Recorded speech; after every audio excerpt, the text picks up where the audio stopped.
The spray bottle has vodka in it, and the vodka spritzer has been sprayed around the tops of these cleaned out and rinsed out containers. And now we do the part that, requires a lot of precision and, again, exact measurements. And that is, we're going to split the yeast sample. So first thing we want to see how the yeast in the bottom? Lovely. We're going to make it angry here. And you should see, I'm just breaking up that yeast from the bottom. And have this big Erlenmeyer flask. And getting it all mixed in so we have like a suspension. And we're going to give this a pop here. This should just easily come out, and it does. I'll just put this to the side in a little firm lock place. And I'm going to open it up here, open this up, and pour ever so gently some of this in there. Oh!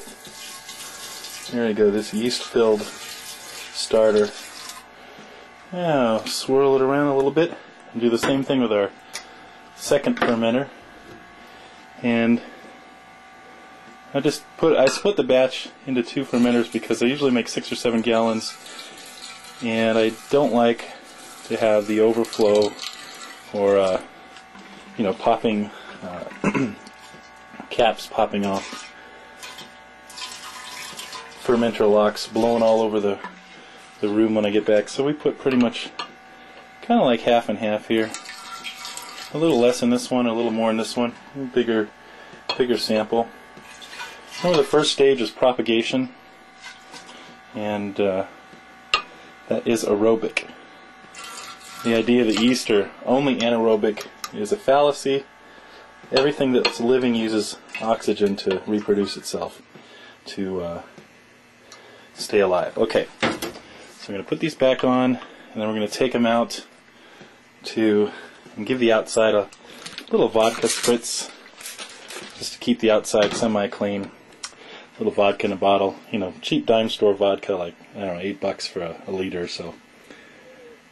Next part is to put the brew in with the yeast, and then into the cold room.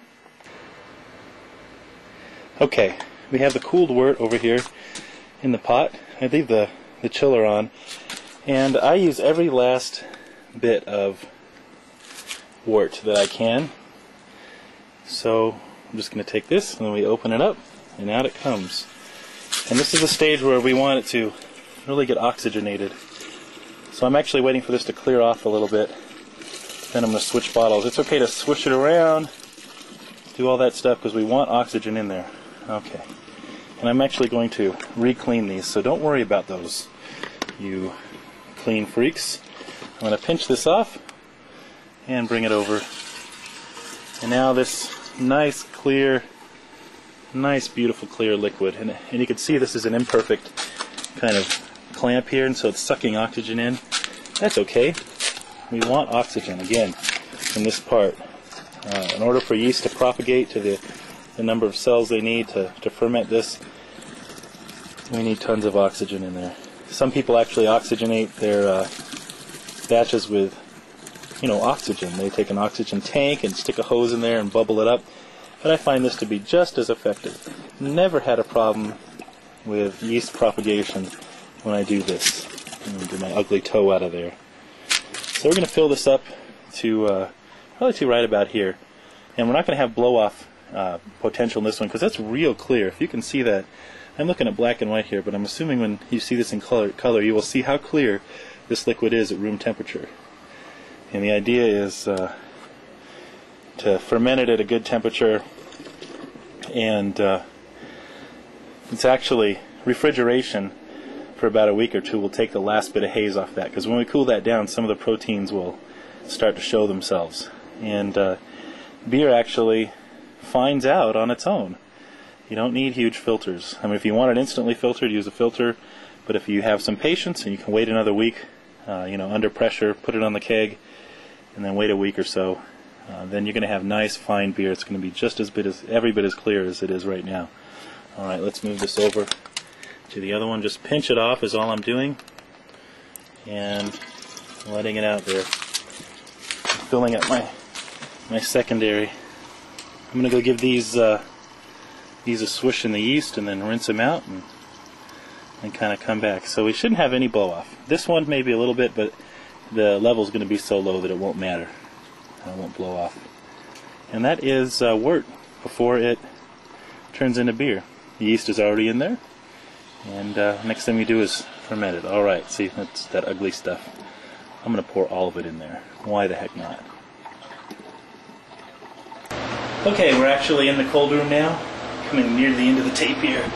And yes, you're not, you see what you see here. I'm using rum in the airlocks. And get some nice golden rum in there.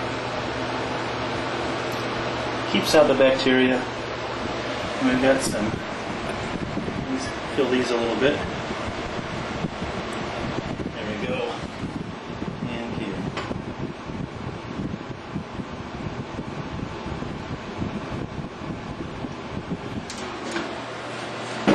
And there they are. I'm going to leave them open, and tomorrow they're going to have a nice krausen on them, just like these, this brown ale right here. That all looks about the same, but at some point, when they lighten up, you'll see the difference. And we got ourselves a nice amount of beer. Pretty soon they'll be ready to go into these kegs, and then into our glass. The end.